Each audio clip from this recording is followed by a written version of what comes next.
대신 져주시는 분이 좀 있습니다. 이 시간이 그 하나님 앞에 짐을 맡겨드리고 자유케 되는 그런 복된 시간이 되었으면 좋겠습니다. 오늘은 오직이라는 제목으로 말씀을 나눠갑니다. 성경 말씀이 잘못되네요. 성경 말씀은 사도행전 1장 8절입니다. 사도행전 1장 8절 함께 이 사도행전 1장 8절 말씀 함께 읽겠습니다. 시작. 오직 성령이 너희에게 임하시면 너희가 권능을 받고 예루살렘과 온 유대와 사마리아와 땅 끝까지 이르러 내 증인이 되리라 하시니라. 아멘. 아멘. 예, 오늘은 오직이라는 이제 제목으로 말씀을 나누려고 합니다. 제목도 짧고 성경 본문도 짧으니까 설교도 짧으면 좋겠죠, 그죠? 짧게 하겠습니다. 오직이란 말은 국어사전에 찾아보면 이렇게 되어 있습니다. 여러 가지 가운데서 다른 것은 있을 수 없고 다만 이렇게 길게 설명이 되어 있습니다. 쉽게 말하면 여러 가지 중에 하나가 아니라 유일한 것을 말할 때 오직이라는 단어를 씁니다. 저는 이 오직이라는 단어가 기독교의 특징을 가장 잘 표현하는 단어가 아닐까 생각합니다. 오직 믿음, 오직 예수, 오직 성령, 오직 말씀, 오직 은혜, 오직 기도, 오직 하나님. 오직이라는 단어를 이렇게 많이 쓰는 종교가 있을까요? 제가 이 성경 프로그램으로 검색을 해보니까 성경 전체에 이 오직이라는 단어가 381번 기록되어 있습니다. 기독교는 오직의 종교인 것 같습니다. 우리 하나님은 오직의 하나님이신 것 같습니다. 우리는 오직 예수, 오직 믿음, 오직 은혜로 사는 하나님의 백성들입니다. 그래서 기독교는 배타적일 수밖에 없습니다. 다른 종교와 적당히 타협할 수가 없습니다. 왜냐하면 이 오직이라는 단어 때문입니다. 우리가 가장 좋아하는 말인데 세상 사람들이 가장 싫어하는 말이 있습니다. 오직 예수라는 말입니다. 가만 생각해보면 싫어할 수밖에 없는 말입니다. 얼마나 배타적인 말입니까? 예수 외에 다른 것은 없다는 것이죠. 다른 것은 다 가짜고 다른 것은 다 거짓이고 오직 예수님만이 진짜고 참이라는 말입니다. 그래서 사람들은 이 말을 들으면 불쾌할 수밖에 없어요. 왜 오직 예수만 믿어야 하냐고, 왜 기독교는 자기만 옳다고 하냐고, 무엇을 믿든지 잘 믿으면 되지 않냐고 그렇게 말합니다. 오직 예수가 아니어도 천국에 갈 수 있는 길은 얼마든지 있지 않냐 이렇게 말합니다.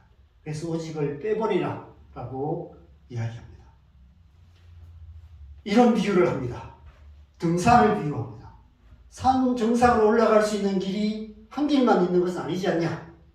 동쪽에서도 갈 수 있고 서쪽에서도 갈 수 있고 남쪽 북쪽 어느 길로도 가든지 산을 올라가다 보면 결국 정상에서 만나게 된다.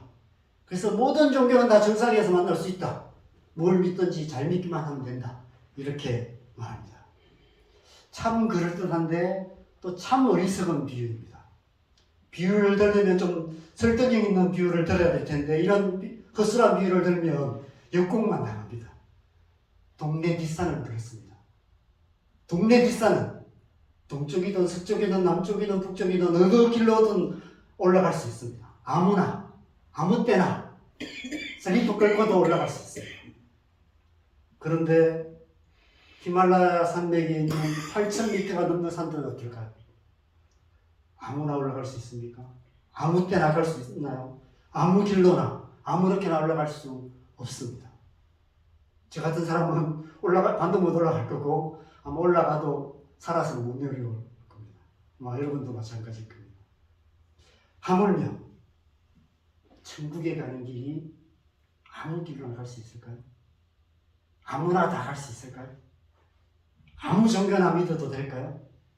저는 아무리 이성적으로 생각해도 길이 있다면 한 길밖에 없는 것이 당연하다고 생각합니다. 구원의 길은 오직 한 길, 오직 예수밖에 없는 것입니다.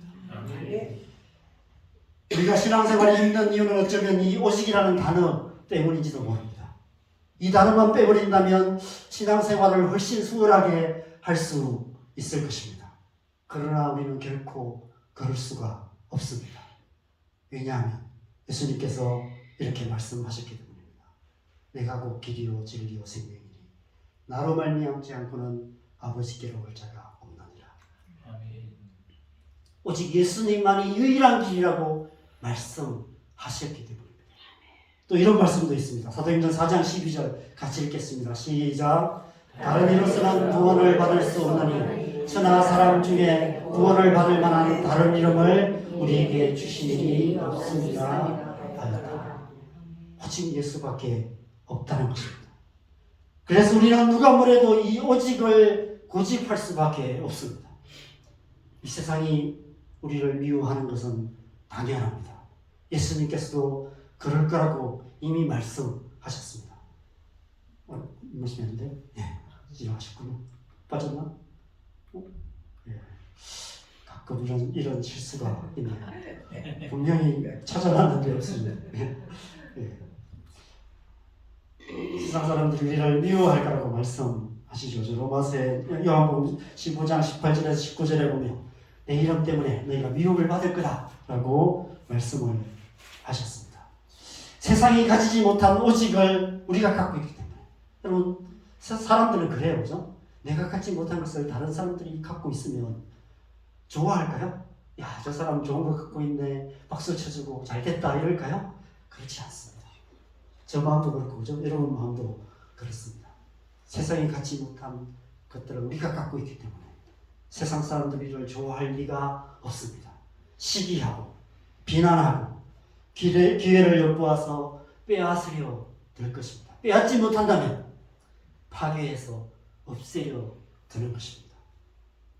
그래서 지난 2000년의 기독교 역사는 이 오직이라는 단어를 때문에 이 단어를 지키기 위해서 얼마나 많은 그리스도인들이 고난받고 피 흘리고 그렇게 살았던 역사인지를 우리는 알 수 있습니다.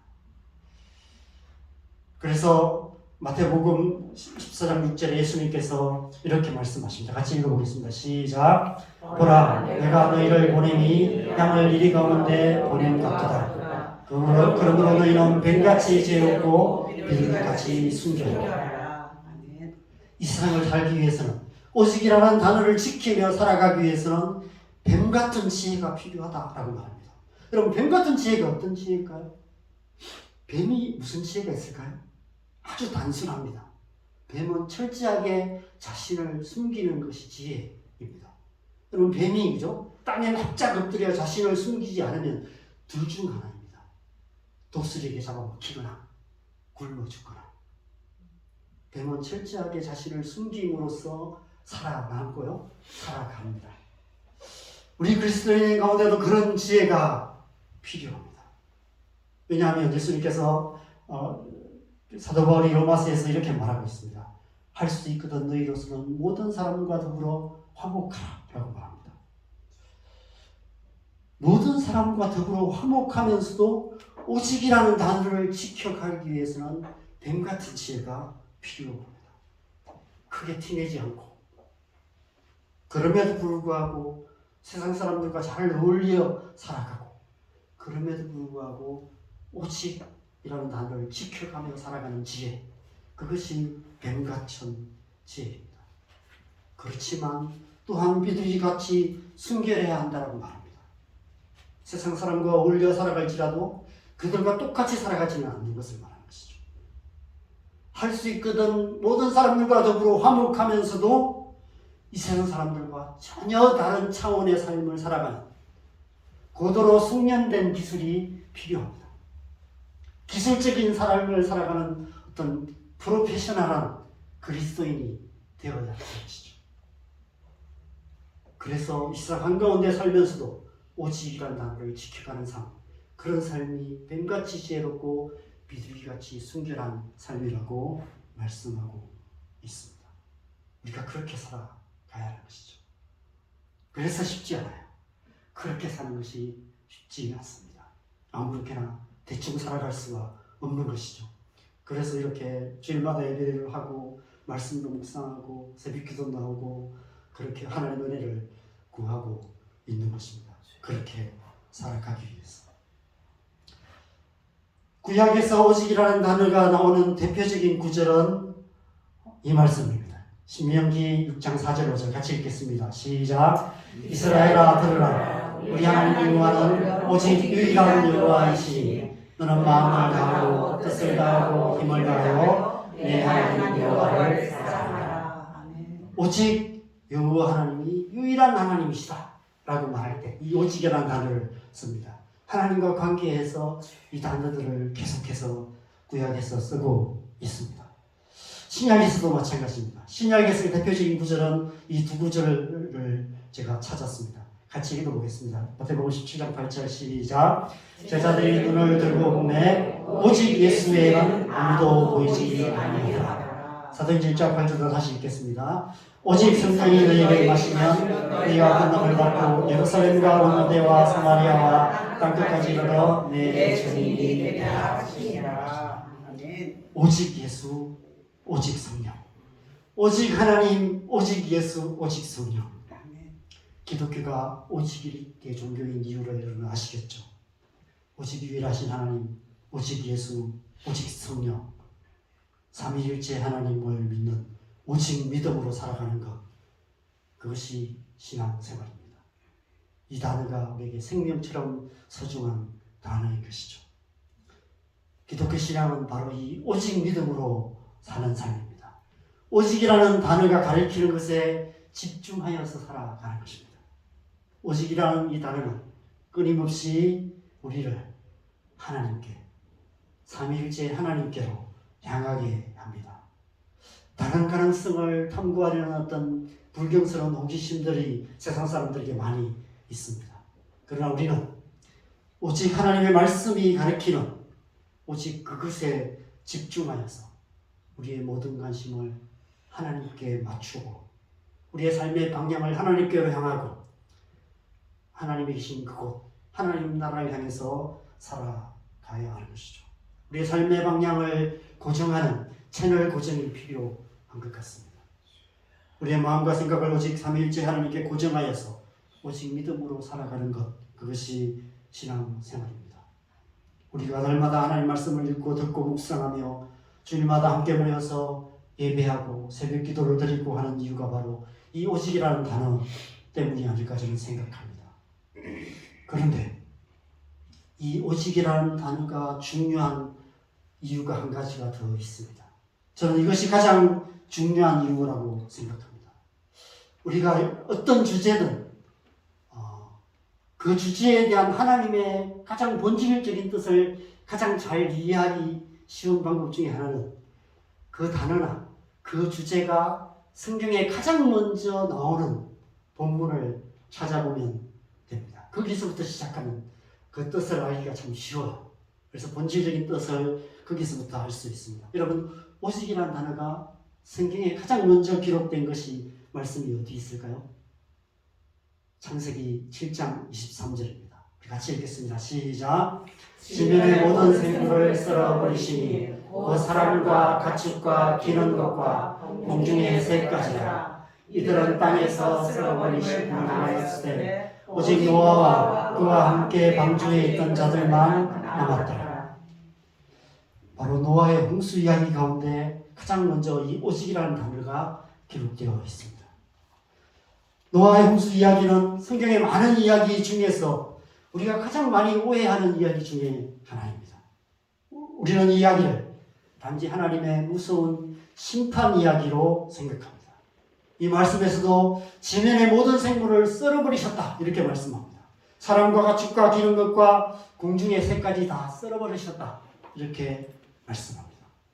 죄로 가득한 세상을 물로 다 썰어버리시는 무섭고 무자비한 하나님 그처럼 말씀하고 있습니다.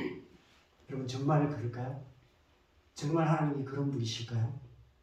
정말 하나님은 이처럼 무섭고 무자비한 심판의 하나님이실까요? 여러분 성경에서 하나님께서 이 사람을 얼마나 사랑하시는지를 가장 잘 표현해 준 구절이 바로 이 구절입니다. 요한복음 3장 16절입니다. 같이 읽겠습니다. 시작. 하나님이 세상을 이처럼 사랑하사 독생자를 주셨으니 이는 그를 믿는 자마다 멸망하지 않고 영생을 얻게 하려 하심이라. 하나님이 세상을 이처럼 사랑하신다. 이처럼이라는 것이 어떻게 사랑하시는 것을 말하죠? 독생자를 주시기까지, 자기 아들을 아끼지 않고 내어주시기까지 이 세상을 사랑하신다고 말씀하세요. 여러분, 이 정도 사랑하면 너무 끔찍이도 사랑하시는 것입니다. 이 세상을 사랑하시는데 끔찍이도 사랑하신다고 말씀하세요. 신약의 하나님만 그러실까요? 구약의 하나님도 마찬가지입니다. 여러분, 태초에 하나님께서 천지를 창조하실 때 이 세상에 향해서 하나님께서 얼마나 사랑하셨는지를 계속해서 성경에서 말씀하셨습니다. 창세기 1장에 하나님께서 천지를 창조하시면서 날마다 좋았더라고 말씀하세요. 그리고 마지막에는 심히 좋았더라고 말씀하십니다. 비록 아담과 하와가 범죄함으로 창조의 질서가 깨어지긴 했지만 그럼에도 불구하고 하나님은 여전히 그때 그 세상을 사랑하셨습니다. 끔찍이도 사랑하셨습니다. 왜냐하면 하나님은 사랑이시기 때문에 그렇습니다. 하나님은 사랑이시기 때문에 죄로 물든 이 세상까지도 끔찍이 사랑하시는 분이셨습니다. 그럼에도 불구하고 하나님께서 그렇게 끔찍이도 사랑하시는 세상을 홍수로 멸하실 수밖에 없으셨어요. 왜 그러시야만 했을까요? 바로 이 오직이라는 단어 때문입니다. 오직 노아와 그 가족들을 구원하시기 위해서 이 세상을 다 포기하실 수밖에 없었어요. 이 세상을 다 포기하면서까지도 한 영혼을 구원하시는 하나님의 사랑. 그것이 이 오직이라는 단어 속에 포함되어 있는 하나님의 사랑인 것이죠. 여러분, 죄로 인해 창조 질서가 깨어진 세상에 대해서 하나님이 얼마나 안타까워하셨는지를 창세기에 계속해서 말씀하세요. 심지어 후회하셨다까지 말씀하세요. 후회하실 만큼 안타까워하시는 하나님의 마음이 성경에 기록되어 있습니다. 그럼에도 불구하고 인간의 죄가 쌓이면 살수록 죄로 말미암아 땅이 저주를 받는 그 하나님의 그 법칙 때문에 인간의 죄가 일만큼 쌓이면 땅이 일만큼 저주를 받고 이만큼 쌓이면 이만큼 저주를 받고 계속해서 저주를 받는 상황들이 되어져요. 그래서 땅이 계속해서 창조 질서가 깨어지는 일이 일어나고 무질서가 극에 달하는 상황이 되었다고 말합니다. 그게 창세기 6장 11절 12절 말씀입니다. 같이 읽겠습니다. 시작. 그때 온 땅이 하나님 앞에 부패하여 포악함이 땅에 가득한지라 하나님이 보신즉 땅이 부패하였으니 이런 땅에서 모든 혈육 있는 자의 행위가 부패함이었더라. 땅이 부패하면서 그죠? 인간의 죄가 쌓이면서 땅이 부패했는데 땅이 부패하면서 포악함이 가득했다라고 말합니다. 여러분, 공룡이 어떻게 생겼을까요? 하나님 처음부터 만드셨을까요? 그렇지 않아요. 인간의 죄가 쌓이면서 일수록 창조의 질서가 깨어지고 유전자의 변이가 일어나고 그런 거대한 짐승들이 계속해서 생겨나는 일들이 생겨났다는 것입니다. 인류학자들은 화석 같은 걸 발견하고 옛날 뭔가 유인원 같은 화석들을 발견하고 나서 원숭이와 연결고리를 찾으려고 합니다. 근데 여러분, 반대예요. 인간의 죄가 쌓이면서죠. 인간의 하나님이 만드셨던 하나님의 형상이 깨어지기 시작하면서 반대로 태화되는 일들이 생겨나는 것이죠. 그래서 그런 일들이 생겨요. 인간의 존재가 거대한 존재가 생겨나기도 하고요. 원숭이처럼 생기는 그런 존재들이 생겨나는 것이죠. 짐승에 가까운 존재들로 변형되어 가는 일들이 계속해서 생겨났던 것입니다. 공룡 같은 것들이, 거대한 짐승들이 생겨난 것이죠. 여러분, 인류의 죄가 쌓이면 쌓일수록 이 땅은 더 부패하게 될 것이고 완전히 부패하게 되면 결국은 가만 놔두면 이 세상이 다 멸망하게 될 것입니다. 노아와 같은 의인까지도 다 멸망할 수밖에 없는 것이죠. 그래서 하나님께서 홍수로 이 땅을 정결하게 하신 것입니다. 그 포악함을 다 멸하시고 오직 노아와 그 가족들을 구원하신 것이죠. 오직 노아와 가족들을 구원하시기 위해 하나님께서 이 세상을 다 포기하실 수밖에 없으셨습니다. 따라서 이 노아의 홍수 이야기는 하나님의 무서운 심판 이야기가 아니라 온 세상을 다 포기하면서까지도 노아와 그 가족들을 구원하신 하나님의 놀라운 구원의 이야기인 것이죠. 많은 사람들이 오직이라는 이 단어의 용법을 잘 몰라서 오해를 합니다. 그래서 하나님을 오해합니다. 하나님을 자기 자신밖에 모르는 이기적인 아버지처럼 그렇게 오해합니다. 가족도 모르고 자식도 모르는 오직 자기만 아는 그런 이기적인 아버지라고 생각합니다. 그래서 오직 자기 마음대로 하고 자기 하고 싶은 대로 하는 철없는 아버지처럼 그렇게 생각합니다. 이 세상의 아버지들 가운데는 그런 아버지들이 많이 있습니다. 저와 여러분 가운데도 그런 모습들이 많이 있습니다. 그런 아버지상 때문에, 그런 아버지에 대한 상처 때문에 하나님을 그런 분으로 오해하는 분들이 많이 있습니다. 저와 여러분 안에 그런 오해들이 있습니다. 그래서 이 첫 번째 오직이라는 단어가 중요합니다. 오직 노아라는 이 단어가 중요합니다. 창세기에 성경에 381번이 기록되어 있는 이 모든 오직은 이 가장 첫 번째 오직에서부터 시작됩니다. 이 첫 번째 오직을 향하고 있는 것이죠. 노아 한 사람을 향하고 있어요. 바로 이 오직은 저와 여러분을 향한 오직입니다. 하나님은 오직 저와 여러분을 사랑하시는 분이십니다. 그래서 예수님께서 이 땅에 오신 것입니다.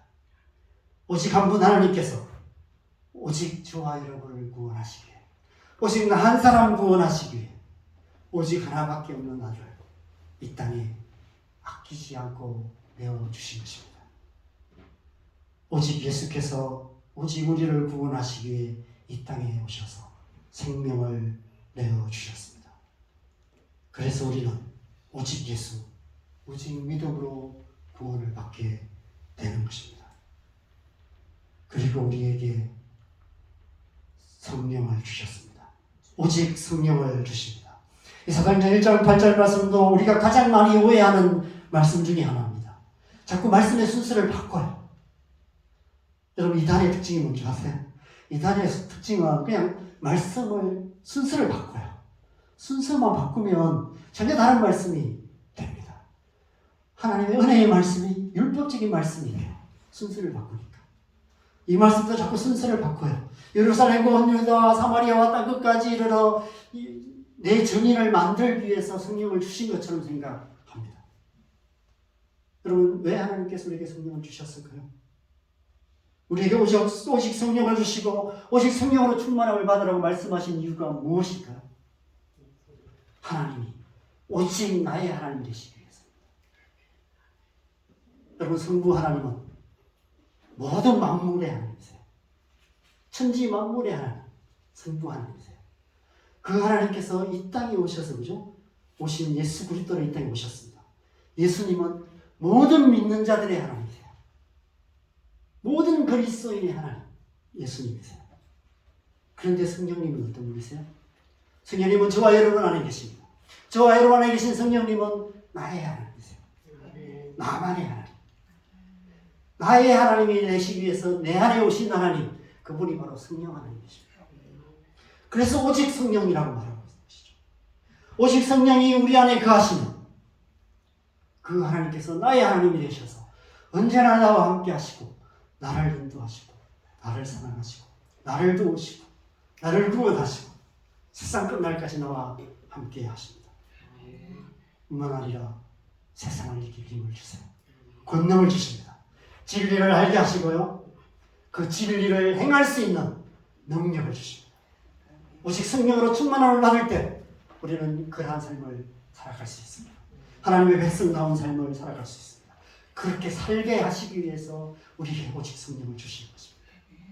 그렇게 살면 자연스럽게 되어지는 것, 그것이 예루살렘과 온 유다와 사마리아와 땅끝까지 이르러 증인된 삶이 되는 거예요. 열매로 나타나는 것입니다. 그렇게 살아가게 될 때 홍수로 멸망하는 세상이 아닌 하나님 나라를 이루어가게 되는 것입니다. 그것이 바로 이 말씀의 의미인 것입니다. 여러분, 하나님은 오직의 하나님이십니다. 그 옛날 오직 노아 한 사람을 구원하시기 위해서 온 세상을 다 포기하셨던 하나님께서 이제는 오직 나 한 사람, 오직 우리를 구원하시기 위해 천하보다 소중한 독생자를 보내실 뿐 아니라 오직 성령을 우리 안에 주셔서 저와 여러분 안에 거하게 하십니다. 영원히 거하게 하십니다. 그래서 우리는 오직 예수로 살아야 합니다. 오직 믿음으로 살아야 합니다. 오직 성령으로 충만함을 받아야 하는 것입니다. 오직 하나님만 믿고 오직 하나님만 사랑하며 오직 하나님의 사람으로 이 땅 가운데 하나님 나라를 이루는 삶을 살아가야 합니다. 자, 여러분 모두가 이 오직이라는 단어를 마음 깊이 새기는 시간 되셨으면 좋겠습니다. 그래서 오직 하나님만을 바라보며 이 땅 가운데 오직 하나님 백성답게 살아가는 자, 여러분 되시기를 주님으로 간절히 축원합니다. 아멘. 함께 우리 찬양하고 기도하는 시간 갖겠습니다. 찬송가 우리 94장을 함께 찬양하겠습니다.